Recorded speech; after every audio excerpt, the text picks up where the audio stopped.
ईसाइयों पर हमले न केवल राज्यसभा में बल्कि यूरोपीय संसद में भी चिंता का विषय रहे हैं। भारतीय संसद में विपक्षी दलों ने सदन से वॉकआउट किया और 3 अप्रैल को राज्यसभा में वक्फ संशोधन विधेयक की पृष्ठभूमि में ईसाइयों पर हमलों के बारे में बहस हुई। यूरोपीय संसद ने भी भारत में ईसाइयों और मुसलमानों के खिलाफ हो रही हिंसा का मुद्दा उठाया। यूरोपीय संसद के कई सदस्यों ने अल्पसंख्यकों के खिलाफ हिंसा, प्रेस की आज़ादी, मानवाधिकार आदि के खिलाफ आवाज़ उठाई। हम यहाँ आपके लिए असली वीडियो पेश कर रहे हैं जिन्हें आप देख सकते हैं और दुनिया भर के लोगों की चिंताओं को समझ सकते हैं। Stand to the Christian community. There have been minority back into this August House. Right for the charitable to clearly mention how the revenue rights of the Munammam people would be restored. Sir, आपको कितना प्यार है sir CBCI से और KCBC से sir, इतना प्यार है सर। आपने बहुत सारे चीजों के बारे में बताया sir. Sir, in Manipur 245 churches were burned. You didn't hear the CBCI sir then? Sir, in many institutions were attacked.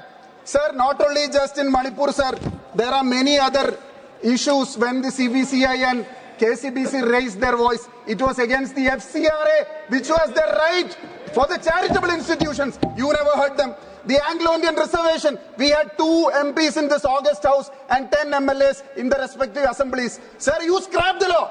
Ravi Shankar Prasad was your first speaker. When he was a law minister, you scrapped the law. I'm challenging the BJP government. Can you bring that minority, microscopic minority, back into this August House? You have to answer this question. Sir, boy, he is not an Anglo-Indian, sir. आपको गलतफहमी है। वो Anglo-Indian community नहीं है। आपको गलतफहमी है। This is the problem of the BJP, sir. So, sir, there are many issues in which the entire BJP has been showing the Hippocratic stand to the Christian community. There have been many issues. The anti-conversion bill in Karnataka, sir. The recent incident in Chhattisgarh, Raipur, in March 25. Sir, yesterday in Jabalpur, in a public incident, Catholic priest and the laity were assaulted by a group of extreme Hindutva people, sir. Sir, according to the eyewitness, a group of Catholic pilgrims from Mandala Parishad were on a pilgrimage. Sir, if you have to perform a religious function also, you have to get the sanction of the Sangha Parivar and RSS in this country, sir, to exercise your constitutional right to preach your religious freedom. We have to get a letter from the RSS. This is not possible, sir. You are now attacking the Muslims, encroaching their property. Next, you are coming after the Christians who wants the prime land in many cities in India. Colleges, hospitals, schools, institutions, churches. They would be encroached. Next is the church bill. The BJP is against the minorities. Day after tomorrow, it would be the Sikhs, the Buddhists, the Jains, the Adivasis, the OBCs. This is a dramatic situation. We have to do everything possible to end the violence. Since he entered power in 2014, Narendra Modi, the Prime Minister, has been implementing a radical nationalist Hindu policy, which has had terrible consequences. Journalists, religious minorities, and human rights fighters. In India, millions of Muslims and Christians suffer every single day because the government violates their most fundamental rights. The situation is serious. That's why the European Parliament must vote tomorrow on a very clear resolution. It has to be clear in denouncing the nationalist discourse of Mr. Modi. We should all be worried about the worsening human rights situation in India. Freedom of press has narrowed, journalists and activists have been arrested for false reasons, discrimination and hate have increased.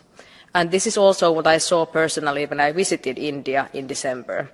This saddens me as India is a very important partner for us.